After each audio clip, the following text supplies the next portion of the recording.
अ very good morning dear students.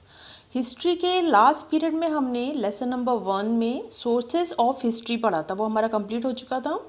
आज हम history का सेकंड चैप्टर स्टार्ट करने जा रहे हैं, जो बहुत ही इंटरेस्टिंग चैप्टर है, जिसका नाम है Europe and India. So students, please take out your history book, open page number 5, chapter number 2, Europe and India. इस चैप्टर में हम क्या क्या पढ़ने वाले हैं, वो इस चैप्टर में यूरोप और इंडिया के बारे में हम लोग पढ़ने वाले हैं। तो आइए रीडिंग स्टार्ट करते हैं। During the modern period the various happening in Europe had its impact on India. Therefore, while studying the period of modern Indian history, we have to study the event happening in Europe during this period. तो ये कौन से time period की बात बता रहे हैं? Medieval history के टाइम पर एक ऐसा टाइम आया था, मेडिवल हिस्ट्री से मॉडर्न हिस्ट्री का जो फेस था वो हमारा स्टार्टिंग का, उस टाइम पीरियड में यूरोप में बहुत सारी चीज़ों में चेंजेस होने लगे और लोग मॉडर्नाइजेशन की तरफ आगे बढ़ने लगे, टेक्नोलॉजी में भी डेवलपमेंट हुआ। तो इस चैप्टर में हम यही पढ़ेंगे कि यूरोप में क्या क्या चेंजेस हुए, क्या क्या डेवलपमेंट हुए, और साथ ही साथ इंडिया के अंदर में भी क्या क्या चेंजेस हुए, क्या क्या डेवलपमेंट हुए। ओके, तो जो घटनाएं घटी उस किस टाइम पीरियड में, मॉडर्न पीरियड के टाइम पे वेरियस हैपनिंग, मतलब जो घटनाएं घटी यानी जो भी डेवलपमेंट हुए यूरोप में, had its impact on India, उसका असर हमारे इंडिया पर भी पड़ा। Therefore while studying the period of modern Indian history, और ये सब हम इस मॉडर्न इंडियन हिस्ट्री में पढ़ने वाले हैं। We have to study the events happening in Europe during this period. तो यूरोप में क्या क्या हैपनिंग हुआ, क्या क्या हुआ उस टाइम पीरियड में, वो हम इस पीरियड में पढ़ेंगे। तो फर्स्ट हमारा जो टॉपिक है वो है पीरियड ऑफ रेनेसेंस। रेनेसेंस यानी कि रीबर्थ बोलते हैं, ठीक है। पीरियड ऑफ रेनेसेंस, रेनेसेंस का मतलब है पुनः जागरण, फिर से रीबर्थ होना, नया जन्म होना, ठीक है। तो इसको हम लोग रीडिंग स्टार्ट करते हैं। In history of Europe the last phase of medieval period 13th to 16th century is known as the period of Renaissance. During this period, Reformation, religious reform movement and geographical discoveries laid the foundation of modern era. Hence this period is also known as the age of Renaissance.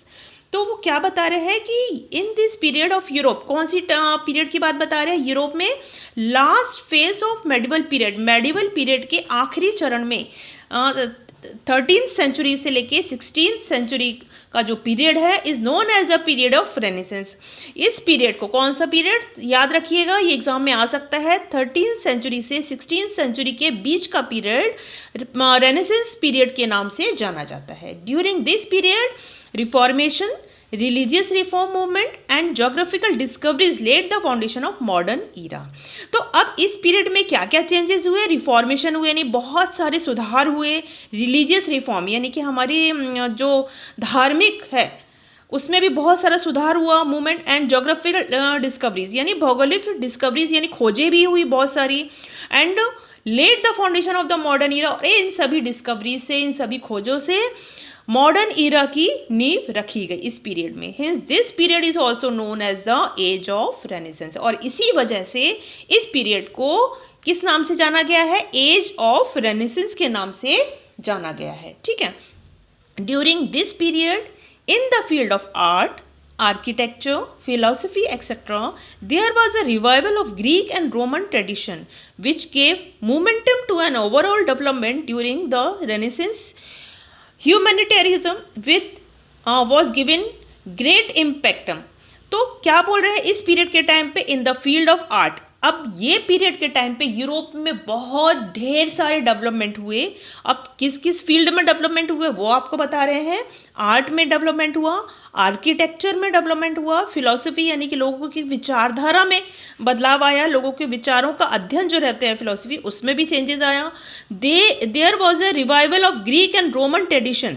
तो फिर से जो revival मतलब यानी कि फिर से strong होना, ग्रीक और रोमन ट्रेडिशन जो है हमारा फिर से और ज़्यादा स्ट्रॉन्ग होने लगा, which gave momentum to an overall development, और जो कि मोमेंटम मतलब कि विकास की ओर बढ़ने की जो शक्ति रहती है वो बहुत अधिक इसमें इस पीरियड में बढ़ गई। तो ओवरऑल जो डेवलपमेंट हुआ इस पीरियड में ड्यूरिंग द रेनेसेंस पीरियड, और इसमें लोगों की विचारधारा यानी जो इंसानियत इस टाइम पीरियड में लोगों में इंसानियत काफ़ी हद तक जागने लगी। वॉज गिव्स ग्रेट इम्पैक्ट, लोगों के विचारधारा बदलने लगी। पहले लोग इंसानों को इंसान नहीं समझते थे, सिर्फ अपने बारे में सोचते थे। मतलब किस टाइम पीरियड की बात बता रहे हैं? आदि मानव के टाइम की बात, कि उस टाइम पे सिर्फ अपना खाना, अपना रहना, अपने बारे में इंसान सोचता था। बट इस टाइम पीरियड में लोग एक दूसरे के लोगों का ख्याल रखने लगे, एक दूसरे के विचारों का ध्यान रखने लगे, एक दूसरे की लिए इंसानियत उनके अंदर जाग गई। तो इसमें विचारधारा में भी, इंसानियत में भी लोगों को बहुत ज़्यादा फर्क पड़ा। Trying to people lives better understanding, लोगों को एक दूसरे को समझने में भी काफ़ी इस पीरियड में काफ़ी हेल्प मिली। There was a change in the outlook of treating each other of a human being, तो लोगों का नज़रिया बदला, एक दूसरे को देखने का, एक दूसरे को ट्रीट करने का तरीका, जो उन लोगों का विचारधारा थी वो बदली। लोगों के अंदर इंसानियत मतलब जग गई इस टाइम पीरियड में। ठीक है। Instead of religion man becomes centre point of all ideology, तो अब जो रिलीजन का यानी कि जो हमारा धार्मिक है, जो विचारधारा है, उसको छोड़कर man become centre point of the ideology, यानी कि लोगों की विचारधारा इस टाइम पीरियड से बदलने लगी। तो अब पीरियड ऑफ रेनेसेंस बहुत ही इंपॉर्टेंट टॉपिक है, ये आपके एग्जाम में ज़रूर आता है। एक बार फिर से ध्यान से सुनिए। 13वीं सेंचुरी से लेके 16वीं सेंचुरी के मिड के पीरियड को रेनेसेंस का पीरियड कहा जाता है। इसी पीरियड को मॉडर्न ईरा का फाउंडेशन कहा जाता था। इसीलिए इसी पीरियड में बहुत ढेर सारे डेवलपमेंट हुए। किस चीज़ में? आर्ट में, आर्किटेक्चर में, फिलॉसफी में, और लोगों की विचारधारा में भी डेवलपमेंट हुए। बहुत सारे चेंजेस हुए। टेक्नोलॉजी का भी डेवलपमेंट हुआ, लोगों की विचारधारा बदल गई, लोगों के अंदर इंसानियत की भावना भी आ गई। ठीक है, आगे रीड करते हैं। The reform movement spread through out all sector of human life, तो लोग अब जो रिफॉर्मेशन हुआ, सुधार हुआ, तो ये चारों तरफ फैल गया। Through out all sector of human life, human life के आसपास जितना भी चीज़ें होती हैं उन सब में जो डेवलपमेंट हुआ वो सभी में चारों तरफ फैल गया। अब ऑल सेक्टर में कौन कौन सी चीज़ें आती है? ह्यूमन लाइफ से रिलेटेड। अब ह्यूमन लाइफ से रिलेटेड है तो इसमें क्या आएगा? सोशल लाइफ, उनकी इकोनॉमिकल लाइफ, उनकी जो सोचने की शक्ति है, कल्चरल लाइफ, इन सभी सेक्टर्स में भी चेंजेस आने लगा, डेवलपमेंट हुआ। ठीक है। Through knowledge, science as well as different sections of art we can observe the discoveries of reform movement. तो देखिए अब बहुत सारी इस टाइम पीरियड में एजुकेशन में भी डेवलपमेंट हुआ, तो लोगों की नॉलेज बढ़ी। अब नॉलेज बढ़ी तो उसके बाद अब साइंस में भी डेवलपमेंट हुआ, as well as different section of art, तो साइंस में भी डेवलपमेंट हुआ, आर्ट में भी डेवलपमेंट हुआ। तो वी कैन ऑब्जर्व, अब इन सारे डेवलपमेंट को देखते हुए हम ऑब्जर्व कर सकते हैं कि the discovery of reform movement, तो जो डिस्कवरीज हुई उनसे हमारा रिफॉर्म यानी कि सुधार होने लगा। हमारे जो सुधार का मूवमेंट था वो धीरे धीरे करके काफ़ी हद तक बढ़ गया इस टाइम पीरियड में। नेक्स्ट देखिए, the art and literature of renaissance period depict sentiments and emotions of the human being. अब जो आर्ट और लिटरेचर का रिफॉर्मेशन हुआ, सुधार हुआ रेनेसेंस पीरियड, इस टाइम पीरियड में, तो उससे क्या फ़र्क पड़ा? Sentiments and emotions of human being, तो लोगों के अंदर सेंटिमेंट्स यानी कि जो फीलिंग्स रहती है, इमोशंस रहते हैं, इंसानियत की भावना जो रहती है एक दूसरे के अंदर, वो भी काफ़ी हद तक जागृत हुई। Literature was produced in the local language for better understanding to the common people। अब जो साहित्य था, लिटरेचर था, उसको भी लिखना उन लोगों ने प्रोड्यूस किया अलग अलग लोकल लैंग्वेजेस में। अब जैसे महाराष्ट्र में कौन सी लैंग्वेज बोली जाती है? मराठी, यूपी में हिंदी, बंगाल में बंगाली। तो इसी तरीके से लिटरेचर जो है वो प्रोड्यूस हुआ लोकल, जो वहाँ की लोकल लैंग्वेज है उसमें उन लोगों ने लिखना शुरू किया, जिससे कि for better understanding to the common people, यानी कि अगर हम इंग्लिश में खाली लिखेंगे तो हर आदमी नहीं समझ पाएगा। तो जो लिटरेचर था वो लोकल लैंग्वेजेस में भी लिखा जाने लगा, यानी हर आदमी उसको समझ सके और उसको महसूस कर सके और उसके बारे में मतलब और फ़ायदा उठा सके। For better understanding to local common people, तो कॉमन पीपल लोगों के लिए उन लोगों ने तो लोकल लैंग्वेजेस में लिटरेचर लिखना स्टार्ट कर दिया ड्यूरिंग दिस पीरियड में। कौन से पीरियड में? रेनेसेंस के पीरियड में। ड्यूरिंग 1450 एडी, अब किस टाइम पीरियड की बता रहे हैं ये लोग, 1450 एडी में जॉयसन गुटनबर्ग फ्रॉम जर्मनी, जर्मनी के एक वो थे Johnson Gutenberg, discover the printing press. सबसे पहले उन्होंने इस टाइम पीरियड में जर्मनी में डिस्कवरी की, किसकी, प्रिंटिंग प्रेस की। ठीक है, प्रिंटिंग प्रेस में क्या क्या कर सकते हैं हम, पेपर और न्यूज़पेपर पब्लिश कर सकते हैं, कोई भी बुक वगैरह हम लोग प्रिंटिंग प्रेस में छाप सकते हैं। तो सबसे पहले इन्होंने ही जॉयसन गुटनबर्ग ने ही जर्मनी में इसकी खोज की थी, प्रिंटिंग प्रेस की। ठीक है, जिसके ज़रिए अखबार, बहुत सारी बुक्स का पब्लिश होना स्टार्ट हो गया था। Due to this discovery new ideas, concepts and knowledge reach to all sectors of society. अब जब प्रिंटिंग प्रेस का डेवलपमेंट हुआ, डिस्कवरी हुई, उसके बाद लोगों तक अखबार पहुंचाए जाने लगे, लोगों तक बुक छपकर जाने लगी। तो आप सोचिए, उसके ज़रिए लोगों तक अखबार जा रहा है, बुक जा रही है, तो उसके ज़रिए due to this discovery of new ideas, तो लोग अपने नए नए आइडियाज़ जो उनके पास होते थे, कॉन्सेप्ट्स होते थे, नॉलेज जो होती थी तरह तरह की, वो सब उस बुक में, उस पेपर में छाप कर लोगों तक, all section of the society, society के सभी सेक्शंस तक ये इजीली पहुंचने लगी लोगों तक। कितना फ़ायदा होने लगा कि अगर हमें कोई भी चीज़, नॉलेज अगर हमको देनी है पब्लिक को, तो हम किसके थ्रू देंगे, न्यूज़पेपर के थ्रू देंगे या बुक के थ्रू देंगे। तो इससे कितना, प्रिंटिंग प्रेस से उन लोगों को कितना फ़ायदा होने लगा। ठीक है, नेक्स्ट हमारा जो टॉपिक है वो है रिलीजियस रिफॉर्म मूवमेंट। ठीक है, तो the independent intellectual attack the old religious ideology of Roman Catholic church. अब देखिए, आप शायद आपको पता भी होगा, जो पुराने रूढ़िवादी जो लोग थे, मतलब हर धर्म में, जैसा हिंदू धर्म में पुजारी लोग रहते हैं, अब जो चर्च में लोग रहते हैं, पादरी लोग रहते हैं, ये लोग क्या करते हैं, लोगों की जो अज्ञानता है उसका फ़ायदा उठाते हैं। तो वो इस पीरियड में उसका मूवमेंट हुआ, रिलीजियस रिफॉर्म, मतलब धर्म के नाम पर लोग किसी को लूटे नहीं, उसमें सुधार किया गया।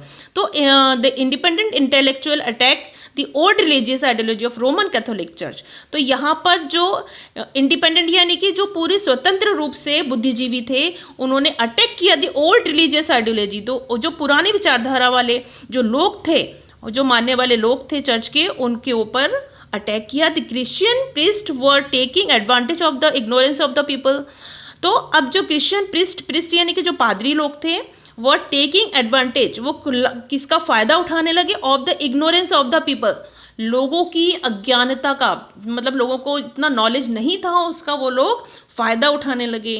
एंड वर इंडल्ग मैंने इन्वॉल्व इन अननेसेसरी रिचुअल्स यानी कि हमारे रिलीजियस वर्क जो रहते हैं उनको बोलते हैं रिचुअल्स। ठीक है, एंड और उनको वो क्या करते थे, उसका लोगों की अज्ञानता का फ़ायदा उठाते थे और उनसे पैसे और जेवर वगैरह उनसे लूटते थे और बोलते थे हमें ये पूजा पाठ कराना है तो आपके ऊपर सब चीज़ अच्छी हो जाएगी। इस तरीके से वो लोगों का अज्ञानता का फ़ायदा उठाते थे और उनको लूटते थे। They looted the people in the name of the religious, और धर्म के नाम पर उनको लूटते थे। The movement that began against it is known as religious reform movement. तो इसके खिलाफ, the movement that began against, तो इस विचारधारा जो लोगों को लूटते थे उसके खिलाफ जो मूवमेंट चालू हुआ उसका नाम था रिलीजियस रिफॉर्म मूवमेंट। ठीक है, ड्यू टू दिस मूवमेंट, अब इस मूवमेंट में क्या क्या उन्होंने किया, human freedom and rationalism gain more important. तो लोगों को सही रास्ता बताया, लोगों को ज्ञान दिया कि आप लोग इन लोगों की बातों में नहीं आए। एंड ह्यूमन फ्रीडम, लोगों को स्वतंत्रता दिलाई।